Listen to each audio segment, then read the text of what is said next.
Hey, hi, and welcome. All right, this is just a voiceover, so for those of you joining me.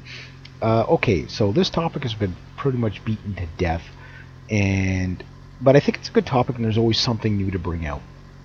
And obviously, this video is going to be pretty short for this topic. This topic you could talk for hours on end.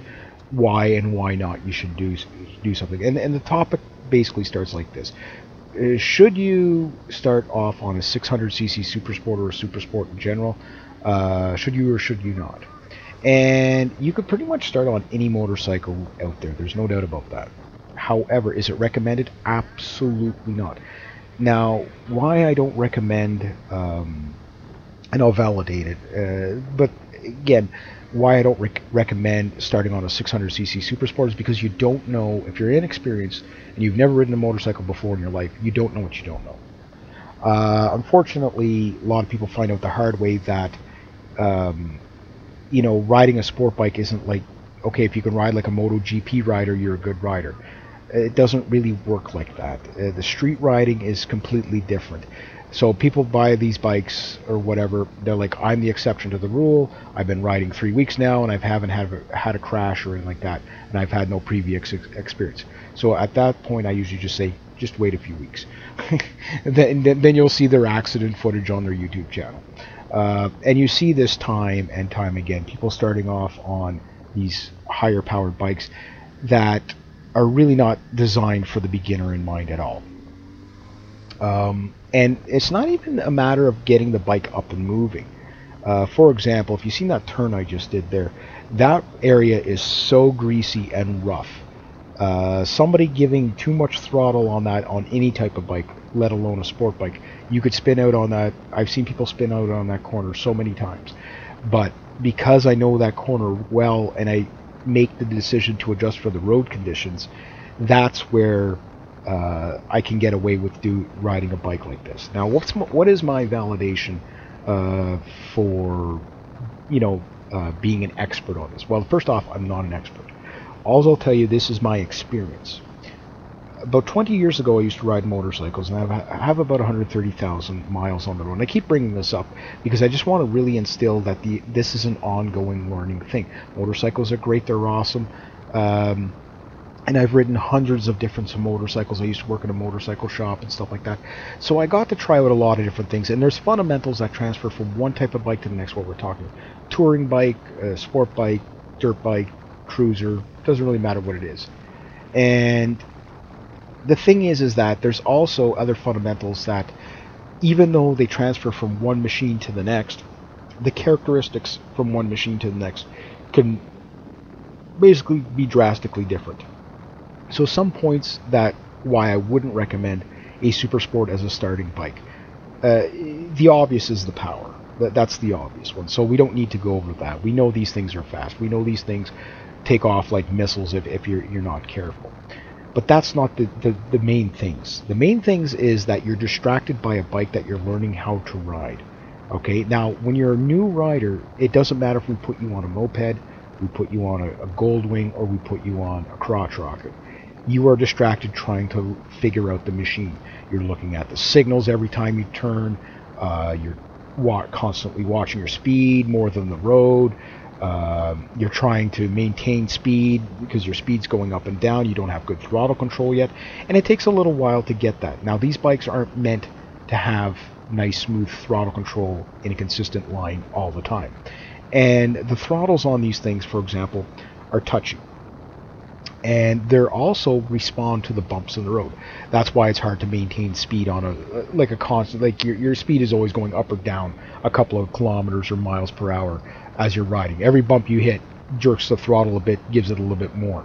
And sometimes it'll bunt you into, not willingly or noticeably, but it'll bunt you into the beginning of the power zone of these bikes. Then next thing you know, the speed just starts climbing. Not like you're opening it up fast, but you look down, you're doing 90 kilometers an hour, you look up, and just with a little bit of extra jerking, next thing you know, the RPMs are starting to come up just a bit, and you're into the power zone. Like for my bike, if I keep it at 45 to 5,000 RPM, it's as docile as a 250. But as soon as I get into 5,500 RPM, the power starts coming on. Then next thing you know, when I'm at 55, I look down, I'm at 105 kilometers an hour. I look up at the road, I'm still paying attention to the road, but now the RPMs are at 6,000, I'm doing 115, you know, and it just keeps, and then from there, if I move at all, the throttle just bounces right up to 7,000, 8,000 RPM, and then, you know, it's not like you're doing it on purpose, it will do that. It's not so much like a light switch on, like on off, but it does do it, and that's what these bikes are meant to do. Once you get into the power zone, any sort of response on the throttle, you start to move. So it takes a lot of skill to be able to maintain that throttle. It is harder for me to keep this bike at a consistent speed than it is to go fast. And everybody on that rides sport bikes, that are experienced riders, will agree with me, because they'll be like, okay, yes, just see if you can hold, what if you're in kilometers or miles per hour, for more than a kilometer or a mile. If you can hold a consistent speed without that speed going up or down on a average surface road, not a brand new paved road. Brand new paved road, no problem. But just watch, every time you hit a bump, your speed's going to go up or down, and it's going to go up and down a bit. It's not enough to be scary or anything like that. But you'll just see what I mean. Like where when you're on a cruiser, heck, you could ride over logs, and the speed won't change at all. You know, because it's not, you know, designed for it. So that's the thing. The throttle control is a big issue. Not just so much when you're taking off. The clutches, even the clutches, are not that big of an issue. A clutch is a clutch is a clutch is a clutch. A racing clutch is a different animal. Yes, I get that. But the sport bikes, yes, they do tend to have snappier clutches. But they're not like a dirt bike where it's like a switch on or off. A street bike, you get a little bit of give. So, but they do come out. Like my bike, as soon as I start moving, it's linear. But as soon as I start letting out the clutch, the bike starts moving. Where on my cruiser I could let out the clutch almost halfway, and then it would start to engage and the bike would start moving. On a dirt bike, nothing, bang, here you go. You're now at warp 9, you know, that type of thing, because you get all that torque. But it's a different machine designed to do something else. So the clutches, yeah, they can get ahead of you, but the throttle consistency is a big one. Now the other thing that really throws riders off is the low speed handling on it, because you're not in a intuitive position. You're in a very aggressive riding position, or, you know, like my bike is probably the least aggressive riding position a sport bike would have. It's almost borderline sport touring, but it's still an aggressive riding position. And at low speed, you're going to see something coming up pretty soon where I actually turn the bike. I'm going to go in here. So right here, this is where a lot of people are going to get into trouble. See how upright the bike is right here? Well, I'm going over what I call an asteroid field right at that corner. Loose rocks, everything right there. Nice and smooth. I'm not taking that corner too sharp. I'm keeping the bike as upright. Again, good judgment there. Doesn't look like much on the video, but it is there. Now, when I turn this bike, I want you to keep in mind, my feet do not come off the pegs at all, except for just before I make the turn. I have one foot down, and then when I take off, once the bike starts going across the road, I am not walking the bike around. I am riding the bike. I'm using a combination of clutch and back brake, and I'm going to be doing it at the speed of smell. And that's good low speed handling. And why that's important is because if your feet are not on the pegs, the bike is unbalanced. But now, low speed handling being such an issue on sport bikes, why is it an issue on sport bikes? Well, number one, you've usually got a shorter front end or a more less dihedral on your front end, meaning it's more unstable. It's very stable at high speeds, but it's very unstable at low speeds. Meaning it's harder to keep the bike completely upright. It feels like it wants to fall over more, and this is where people get into trouble.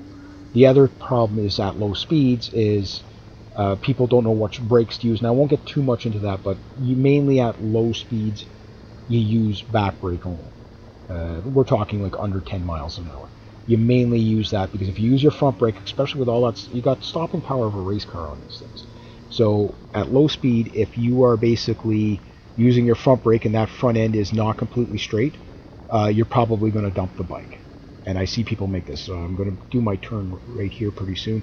And I want you to take note that I do not put my feet down on this, not right here, but when the bike's moving, my feet are on the pegs and I'm locked to the bike, and I have full control over the bike. So here, but just a little bit.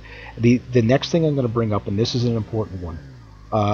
The controls, yes, you'll get used to the signal lights. You'll get used to right here. So Looks like I'm walking the bike around. I'm not.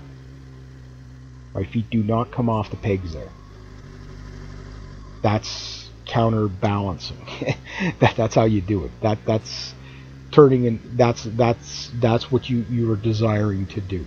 I do not touch the front brake when I'm in that kind of a turn. I don't walk the bike around. I ride the bike around. It takes a lot to be able to learn that low speed stuff. I'm not just I'm not really bragging there. I'm just showing you that's how it's done. But I want you to understand that when you're on a bike like this, the other thing that's going to get people, even if you get all that other stuff down, is that these bikes are not intuitive to do shoulder checks, meaning you really have to twist your head around to do shoulder checks. It's not like a cruiser where you're sitting right upright and you can pretty much, look at your back taillight if you want. These bikes, you really, especially if you're wearing a full face, it's very easy to have blind spots because you're leaned forward. So you really got to be intuitive on your head checks. And most new riders don't do enough shoulder checks. Mirror checks. Mirrors are not intuitive on these things. They tend to not be very good. So that's why I don't recommend these kind of bikes, because they're meant for a rider who already has all his fundamental skills down. And there's so much to cover here, but these are just the main things. So the low speed handling, the lack of intuitiveness for the riding position, the lack of intuitiveness for shoulder checks and stuff like that, the low speed handling, the throttle control, all these things are advanced for these kind of bikes, and it's not really a great starter. Yes, there's always the exception of the rule, but they're not great for beginner bikes. So that's why I would never recommend one to start with. Alright, so anyway, have yourselves a great day.